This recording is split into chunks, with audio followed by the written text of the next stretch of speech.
Hechos capítulo 10, dice la palabra del Señor. En Cesarea vivía un oficial del ejército romano llamado Cornelio, quien era un capitán del regimiento italiano. Era un hombre devoto, temeroso de Dios, igual que todos los de su casa. Daba generosamente a los pobres y adoraba a Dios con frecuencia. Una tarde, como a las 3, tuvo una visión en la cual vio un ángel de Dios que se le acercaba. Cornelio, dijo el ángel. Cornelio lo miró fijamente, aterrorizado.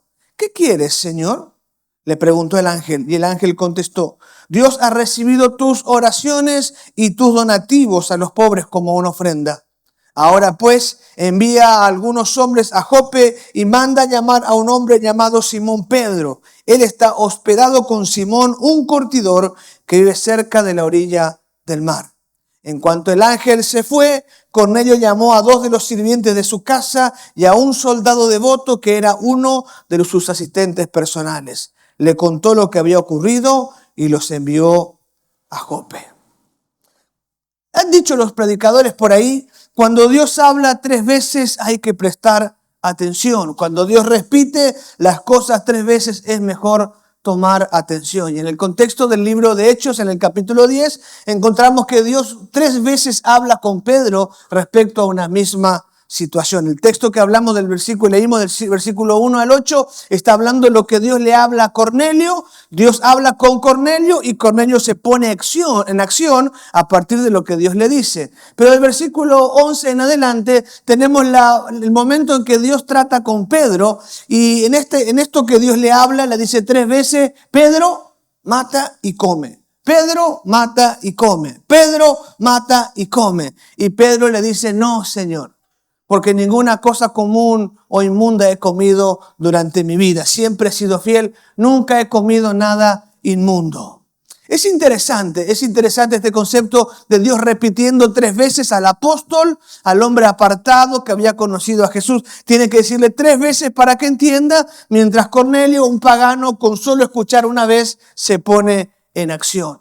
Este mata y come que Dios representa con un lienzo repleto de animales inmundos en la cultura judía, en la cultura de alimentación judía, animales inmundos como serpientes, reptiles, cuadrúpedos, algún tipo de cuadrúpedos como el cerdo. Este lienzo desciende lleno de animales y Dios da la orden: Pedro, mata y come. Y Pedro dice: no, Señor, yo nunca he comido nada inmundo. Y 3 veces dice lo mismo. Cuando Dios habla 3 veces es necesario prestar atención.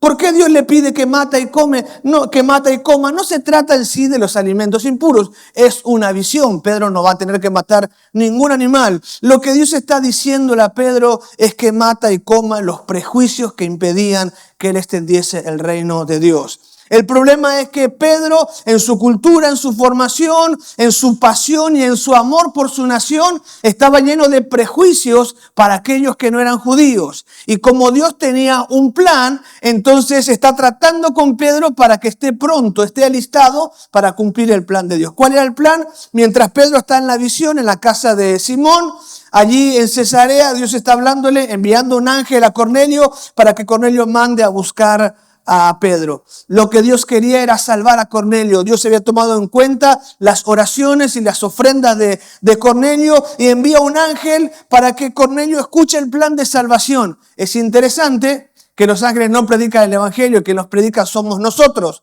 Lo que hace el ángel es preparar el ambiente y le dice: Cornelio, tenés que salvarte, anda a buscar a Pedro. Y Pedro estaba lleno de prejuicios, lleno de ideas, de conceptos que le iban a impedir ir junto a Cornelio a predicar el evangelio. Por tanto, los prejuicios de Pedro eran un impedimento para que el reino de Dios se extendiese y este pueblo gentil pudiese escuchar el mensaje de salvación. Así que Dios le dice 3 veces a Pedro: mata y come. Pero mata y come tus prejuicios que impiden que el reino de Dios sea extendido. Todos nosotros somos comisionados a extender el reino de Dios. Hemos sido comisionados a hablar las buenas nuevas. Hay hombres y mujeres como Cornelio buscando a Dios. Lo voy a hablar luego sobre esto, que tienen el corazón preparado, pero en la iglesia nosotros tenemos prejuicios que nos impiden hablar con algunas personas, que nos limitan. Tenemos prejuicios, tenemos ideas, tenemos pensamientos que nos detienen para cumplir lo que Dios quiere para nuestra vida, para hacer aquello que Dios nos ha llamado y que nos detienen para poder ser partícipes en la extensión del reino reino de Dios. Lo hemos dicho muchas veces, lo digo una vez más, no hay nada que le apasione más a Dios que salvar un alma. Todo gira en torno a la salvación. Dice la palabra, todavía Cristo no ha venido porque está esperando que todos se arrepientan, que todos procedan al arrepentimiento. Dios quiere salvar a todos. Pero muchas veces lo que impide la salvación de nuestra comunidad, de nuestra familia, de quien se sienta a tu mesa, son nuestros propios prejuicios. Así que yo quiero presentar el texto de la palabra del Señor de manera a encontrar verdades que nosotros tenemos que asimilar para ser participantes de la extensión del reino de Dios. Estas verdades echan por tierra nuestros prejuicios. Usted y yo tenemos prejuicios en mayor o en menor medida, pues estas verdades pueden quitar los prejuicios. Cada vez que voy a predicar en algún lugar que no me conocen, obviamente que no siendo Argentina, sí, en Chile, en Bolivia o en algún lugar aquí de Paraguay, en Chile más que nada, lo primero que digo es, yo soy argentino, pero Dios me perdonó. Y la gente sonríe y después me escucha. Porque hay un prejuicio en escuchar a un pastor argentino, a un argentino que venga. ¿Qué me va a decir este curespí? Entonces, lo primero que hago es este chiste y la gente luego me escucha. He entendido que hay prejuicios. Y es posible que los prejuicios que tengamos estén impidiendo a otros conocer el mensaje de salvación. Así que hay algunas verdades que tenemos que asimilar para nosotros ser partícipes de la extensión del reino de Dios. Y la primera de esta verdad es que hay personas buscando a Dios fuera de la iglesia.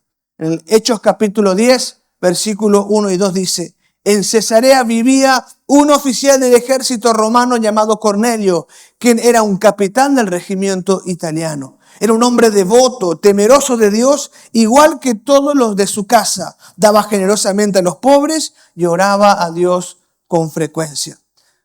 Hay que entender el contexto de ser devoto para comprender que Cornelio es un hombre que no es de la iglesia, que no es un hombre de Dios, pero igual está buscando a Dios. Para los judíos, los romanos eran un problema. Era un problema político, un problema económico, pero también era un problema racial. Ellos estaban molestos porque estaban invadidos y por lo general repelían, odiaban a los romanos. Sí, los odiaban. Esto es un problema, un prejuicio para Pedro que tiene que comunicar el mensaje de salvación, porque está odiando a los romanos. Lo cierto es que este romano es un devoto, es decir, él no es judío. Él ha visto a los judíos en Cesarea, ha visto sus sinagogas, ha visto sus formas, ha visto su forma de adoración y simpatiza con los judíos. Pero no es un converso, no es un prosélito. Teníamos los devotos y teníamos los prosélitos. El devoto es quien mira de lejos y simpatiza, pero el prosélito es el que no siendo judío se convierte al judaísmo. ¿Se entiende la idea? Entonces está el devoto, y está el prosélito y está el judío. El romano era devoto, es decir, que le gustaba lo que hacían los judíos, los miraba de lejos, pero no se comprometía, porque era muy difícil para un romano comprometerse con la religión judía. Entonces era un devoto. Yo recuerdo cuando me casé, conocí a la abuela Hilaria. La abuela Hilaria había ido muchas veces a la iglesia y le decía a mi esposa cuando era jovencita, cuando te vas a la iglesia y te pregunten si sos creyente, vos tenés que decir, soy oyente, no creyente. De alguna manera la abuela lo quería que la gente entienda que era nuevita en la iglesia. Decía, tenés que decir que sos oyente, no creyente. Cornelio entraría en esta categoría. Era un oyente, un devoto. Le interesaba, pero no tenía compromiso. No se había convertido, no era un prosélito. Sin embargo, este hombre está orando cada día. El texto dice que está orando a las 3 de la tarde. Si usted lo compara con Hechos capítulo 3, las 3 de la tarde era un tiempo de oración pública para los judíos. Los judíos oraban 3 veces al día y la oración importante estaba a las 3 de la tarde. Pues este hombre, como hacían los judíos, apartaba su siesta a la tarde para dedicarse a orar, al igual que lo hacían los judíos. Sin el compromiso, igual él participaba de la oración. Era un hombre devoto, que le gustaba y estaba buscando a Dios. Tal es así que cuando él daba limosnas, cuando ayudaba a algún pobre, lo hacía como para Dios. Y dice la Biblia que Dios recibía la donación de Cornelio como una adoración a él, como una ofrenda para él. Es decir, este hombre que no quería tomar compromiso firme, sin embargo, tomaba tiempo, estaba buscando a Dios. Dios conoce el corazón de Cornelio y entonces envía a un ángel para que le revele a Cornelio lo que debe hacer para encontrar salvación. Es decir, este hombre no es de la religión, no es de la iglesia, pero está buscando a Dios y Dios toma en cuenta su oración y Dios toma en cuenta aún la ofrenda que entrega a los pobres como una adoración a Él. Esta es la verdad. Hay personas buscando a Dios fuera de la iglesia. Nos cuesta a nosotros porque creemos que la única forma de salvación es hacer cierto tipo de oración, asistir a la iglesia, leer la Biblia, etcétera, etcétera. Y esto es cierto, esto produce crecimiento espiritual. Pero lo cierto es que fuera de la iglesia, fuera de nuestras comunidades, en nuestros barrios, en nuestros vecinos, hay personas que están buscando a Dios. Tal vez aún no han comprendido, como Cornelio, el proceso. Esto es muy importante. Romanos capítulo 3, versículo 23 dice, por cuanto todos pecaron, están todos destituidos de la gloria de Dios. Es decir, nadie puede acercarse a Dios a consecuencia del pecado. Cornelio no había entendido el evangelio, no había escuchado, por tanto, Cornelio permanecía en sus pecados. Sin embargo, Dios está atento a la oración de Cornelio para solucionar el problema. Es decir, Dios mismo está interesado en Cornelio que aún no se ha arrepentido de sus pecados. Y esta es la primera verdad que tenemos que asimilar en nuestra vida. En tu entorno, a tu alrededor, hay personas que parecen que no les interesa nada, que no comparten contigo, que no leen la Biblia como vos, pero están buscando a Dios. En su corazón hay una oración. Están pidiendo a Dios que se les revele. Están haciendo promesas delante de Dios. Están diciendo, si vos haces esto, yo haré esto otro. Están buscando el favor de Dios. Y nosotros somos los responsables de acercarles el mensaje de salvación a ellos. Somos nosotros quienes tenemos la capacidad de acercarnos a ellos y acercarles el mensaje de salvación. Esto confronta un poco con nosotros cuando tenemos los prejuicios. Este nunca se va a salvar.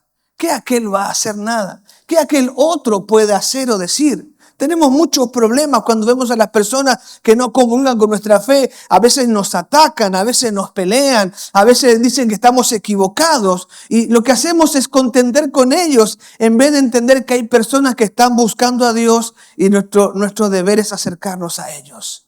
Todos ellos están buscando a Dios. Una de las razones por las cuales el hombre busca a Dios es por lo que los teólogos llaman el imago Dei.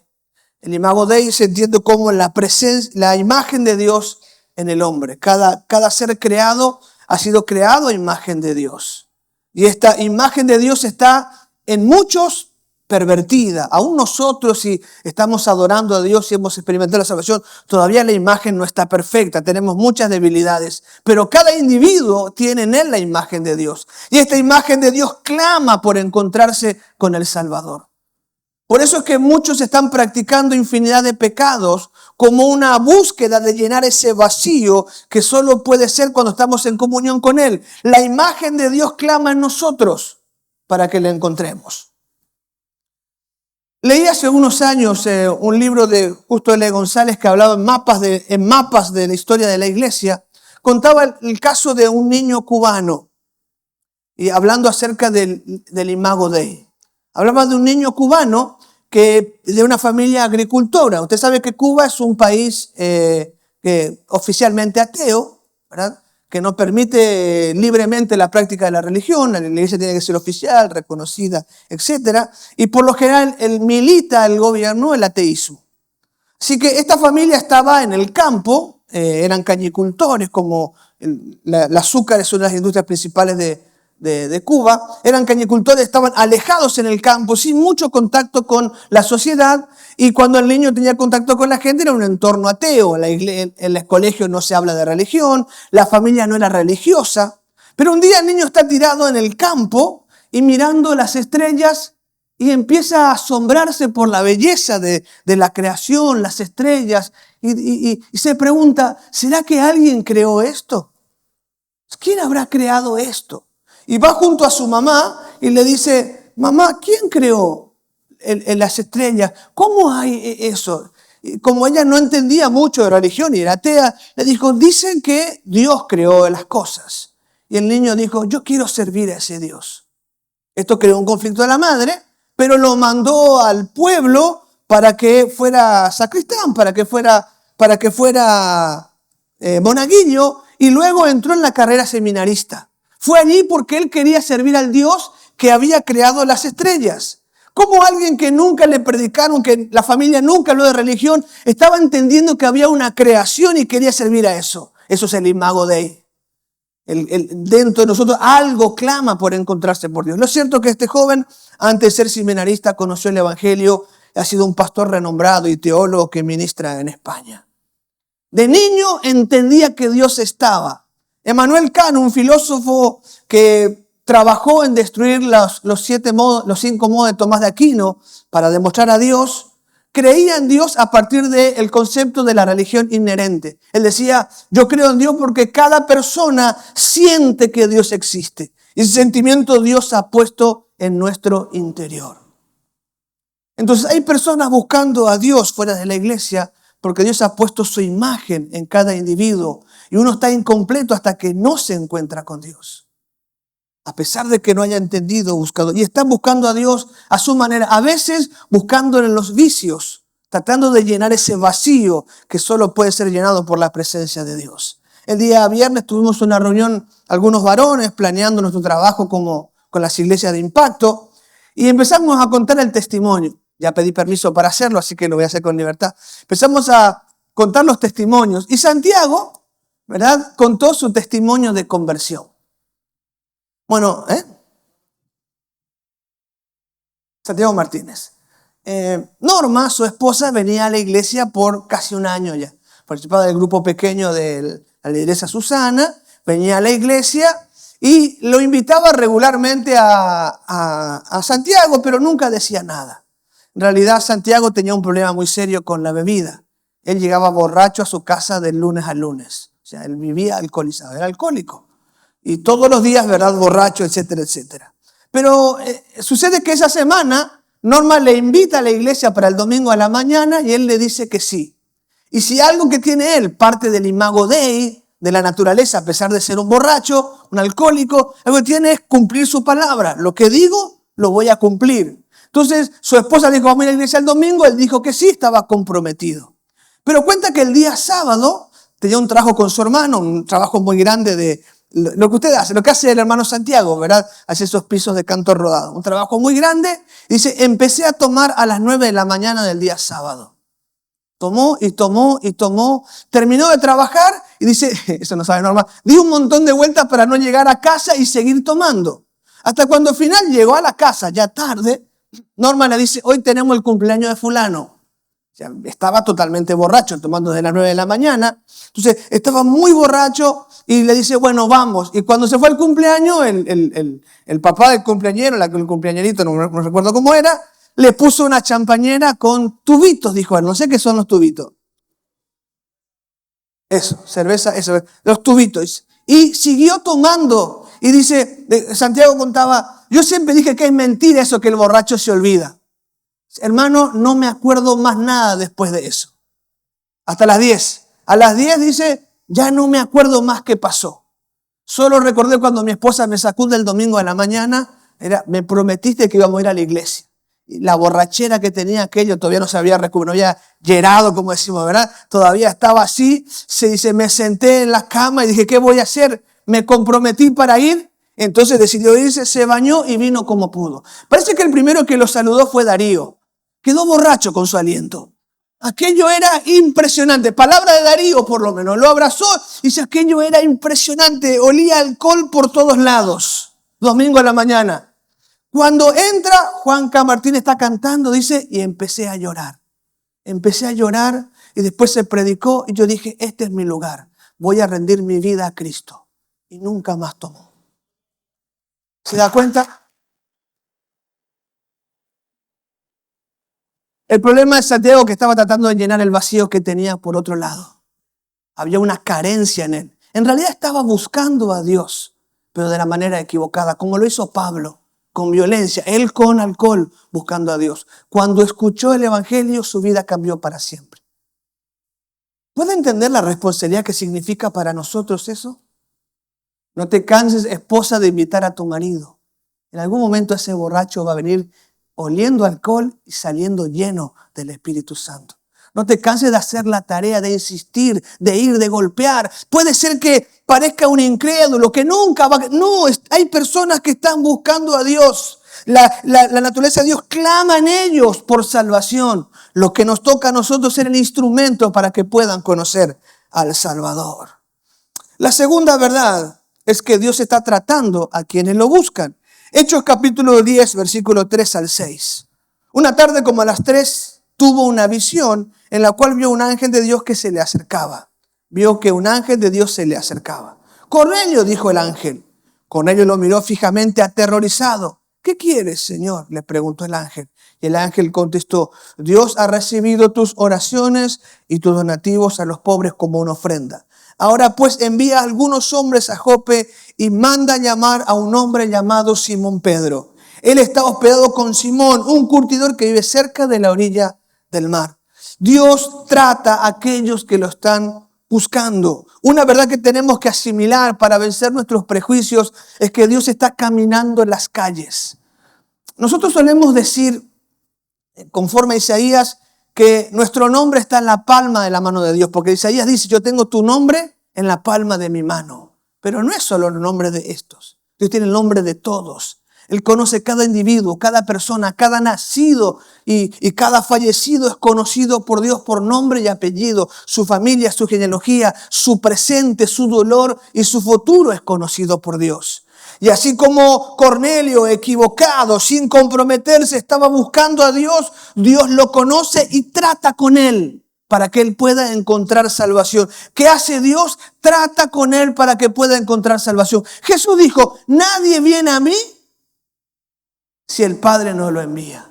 Dios trata con aquella persona que tiene su corazón preparado para salvación. Y Cornelio estaba en aquel lugar buscando algo, tratando de entender a Dios, y Dios le dijo, mandó un ángel, el ángel le presentó. Dios trató con él, trató con su vida, estaba ministrándolo para que pudiese encontrar salvación. Por tanto, es nuestra responsabilidad caminar y encontrar a aquellos que Dios está tratando. A tu alrededor, en tu familia, en tu comunidad hay personas que Dios está tratando y puede ser el instrumento para llevar el mensaje de salvación a esa persona.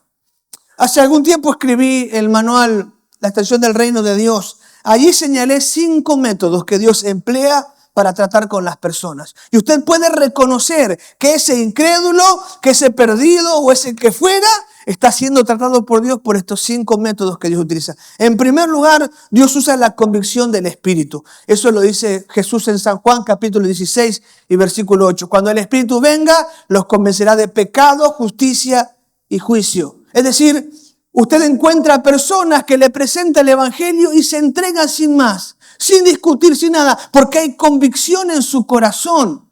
Ya hay algo en su corazón de que están mal y que necesitan ayuda. Yo entré a la iglesia una noche invitado por mi esposa. Me regalaron un Nuevo Testamento. Abrí el Nuevo Testamento del libro de Hechos. Nunca fui el mismo.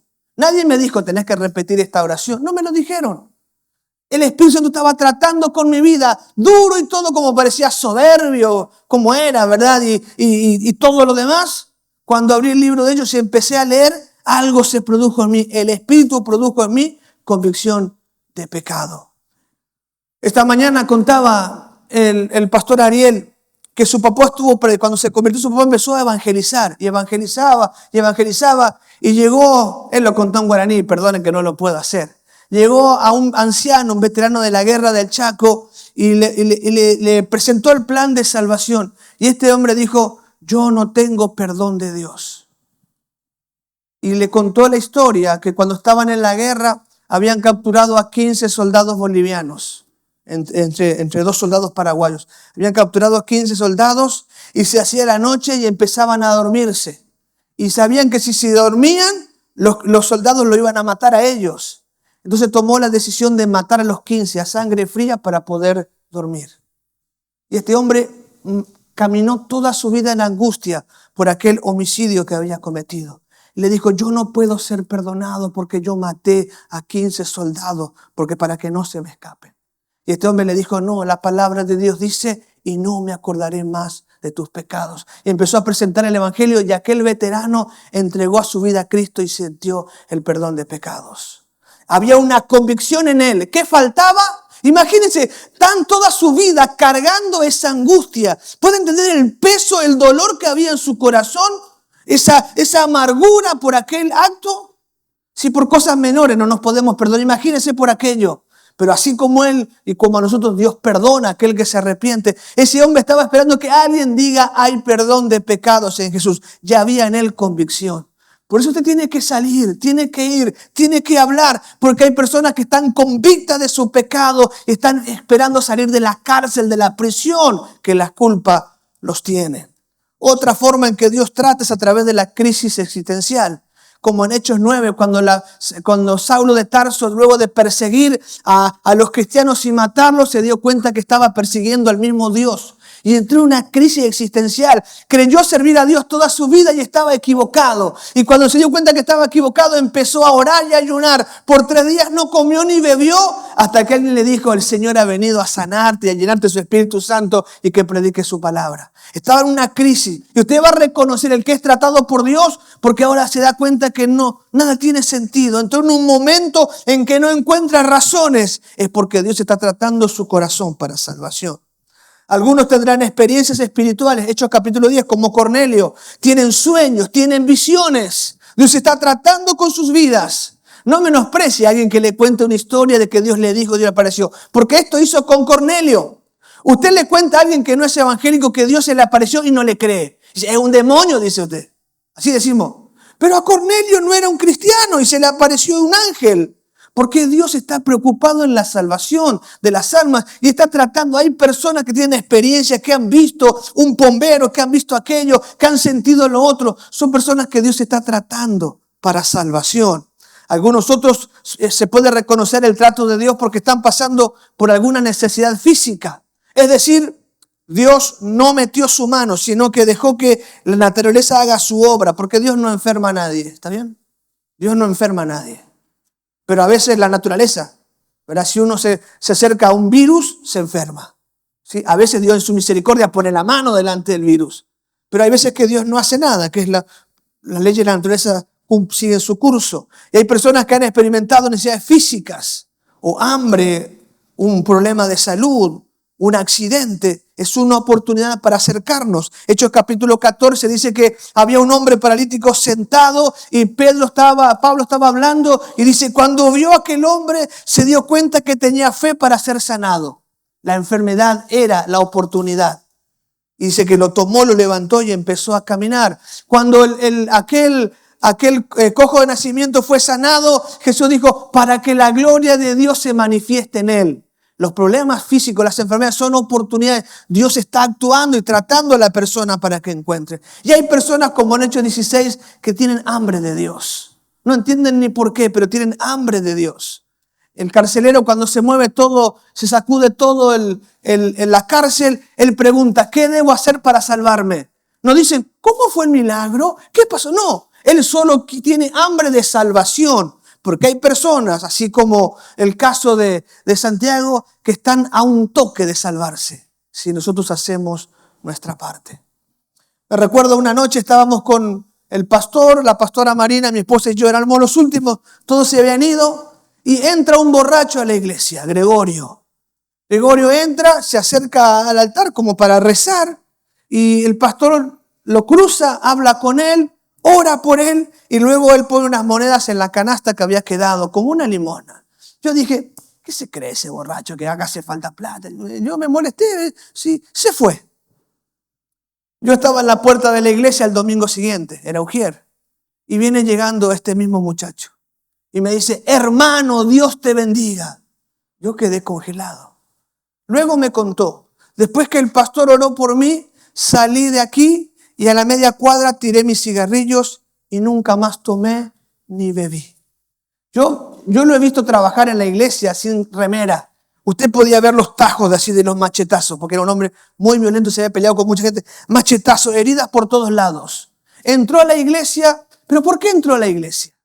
Dice que salió de su casa y cuando llega a 21 y Estados Unidos, estaban yendo con otros muchachos para ir a Quinta Avenida para tomar en Barrio Obrero. Y sale el sacerdote del sacramento, del Santísimo Sacramento, sale y le dicen, llévanos, le dice. Y se suben a la camioneta del país y están yendo por Estados Unidos y cuando llegan a 13 Proyectada, ve la iglesia y recordó un sueño donde él veía que él entraba en ese lugar y cambiaba su vida. Y cuando iba en la camioneta, golpeó el auto la camioneta del sacerdote, se bajó y entró allí. Yo no conocía eso, pero él había tenido una visión donde entraba a aquel lugar y se salvaba. Y cuando salió allí, cambió para siempre.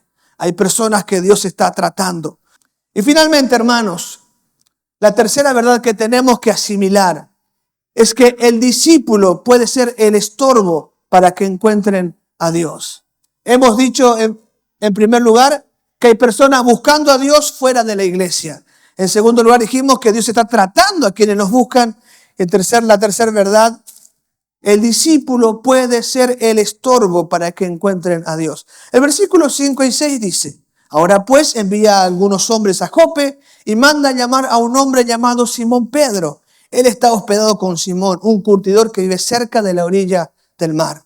El versículo 16 dice, la misma visión se repitió 3 veces y repentinamente la sábana fue subida al cielo.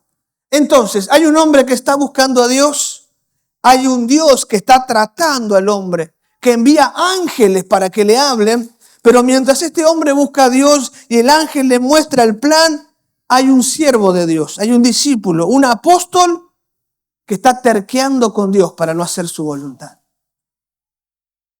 Es interesante la capacidad de Pedro para decirle Señor, pero para decirle no. No se puede poner en la misma frase no Señor, porque si es el Señor hay que decirle sí, pero él tiene esta capacidad de decirle no Señor. Pero si es tu Señor no puede decirle que no. Y esto es lo que pasa. Pedro mata y come, no Señor. Vos sos mi rey, mi guía, mi Señor, pero no. Luego Pedro mata y come, no Señor. Nunca hice eso y no lo voy a hacer. Pedro mata y come, no Señor. Y se quedó ahí. Solo que cuando Pedro desciende pensando por qué Dios le pide algo feo, entonces le dice el Espíritu Santo, Pedro, a la puerta hay personas que vienen, yo las envié, anda donde ellos te digan. Entonces Pedro dice, bueno, si Dios quiere, Dios no hace excepción de personas, pero bueno. Y cuando llega a la casa de Cornelio, ¿qué dice Pedro? Para mí es asqueroso visitarles. Lo dice, bueno, en otras palabras, dice, ¿verdad? Ustedes saben cuán abominable es para un judío entrar en la casa de un gentil. Es decir, me da asco estar en tu casa, Cornelio, pero Dios me envió para salvarte. ¿Se da cuenta dónde está el problema? Nosotros somos el problema. Tenemos hábitos, tenemos costumbres que están muy arraigados en nuestro corazón y son más fuertes y están más arraigados que el señorío de Cristo sobre nuestra vida. ¿O no te ha dicho Dios un nombre? ¿O no te ha dado Dios una dirección? ¿O no te ha mostrado Dios un lugar? ¿O no te ha puesto Dios un quebranto por alguna persona, por una familia? ¿Acaso no lo ha hecho? Pero preferimos nuestras costumbres. Yo nunca he comido nada inmundo, Señor. Preferimos nuestras tradiciones. No, Señor, en vez de hacer lo que el Señor nos manda hacer. Ciertamente Pedro era un cabeza dura, pero tenía un corazón blando. Entonces fue y obedeció a Dios en aquello que Dios le había llamado. Pero este es el quebranto de mi corazón. Dios ha hecho todo por salvar al ser humano. Desde el pecado de Adán y Eva, Dios prometió que iba a redimir, que iba a salvar a la humanidad. Y Dios ha hecho cosas impresionantes para salvar a la humanidad. Por ejemplo, cuando el mundo estaba tan corrompido, mató a toda la humanidad y dejó solamente a una familia para poder continuar con su plan de salvar a la humanidad, de mandar al Salvador. Luego escogió a Abraham y lo levantó, lo empoderó, lo enriqueció, Luego, como Moisés sacó al pueblo de Egipto, abrió el mar, envió codornices, mandó el alimento por 40 años. Con Josué secó el río Jordán y envió piedras y avispas para que maten los enemigos. Y así una y otra vez hizo milagros, maravillas, hasta la venida del Mesías, el milagro más grande. Dios se hizo hombre, se encarnó y fue a la cruz para morir. Toda esta magnificencia, toda esta gloria, toda esta grandeza termina en un pequeño embudo. Usted y yo. Toda esta gloria no tiene sentido para Pedro, para Juan, para Antonio, para doña Roberta, si yo no hablo acerca de Jesucristo. Todo lo que Dios ha hecho, como dice el apóstol Pablo, está en vasos de barro. Todo este tesoro está en vasos de barro. En nosotros, seres frágiles, llenos de prejuicios, llenos de arraizado en nuestro corazón la rebeldía, somos la única oportunidad para que toda la gloria de Dios alcance su objetivo final, que es la salvación de tu familia, de tu vecino, de esta nación. Tenemos pues que sumarle al Señor el sí. Tenemos que dejar de ser un estorbo y responder a lo que Dios nos ha llamado a hacer. Tenemos que decir, Señor, cuando Él pone un nombre en nuestro corazón, cuando Él pone una tarea delante nuestro, tenemos que movernos en obediencia a lo que Dios ha planeado. Porque toda la gloria de su salvación reposa en pequeños vasos frágiles, que si no se deciden, la salvación no produce su efecto final. Dile sí al Señor. Dile sí al Señor. Padre, estamos delante de tu presencia. Hoy te bendecimos, Señor. Hoy te adoramos. Hoy te honramos.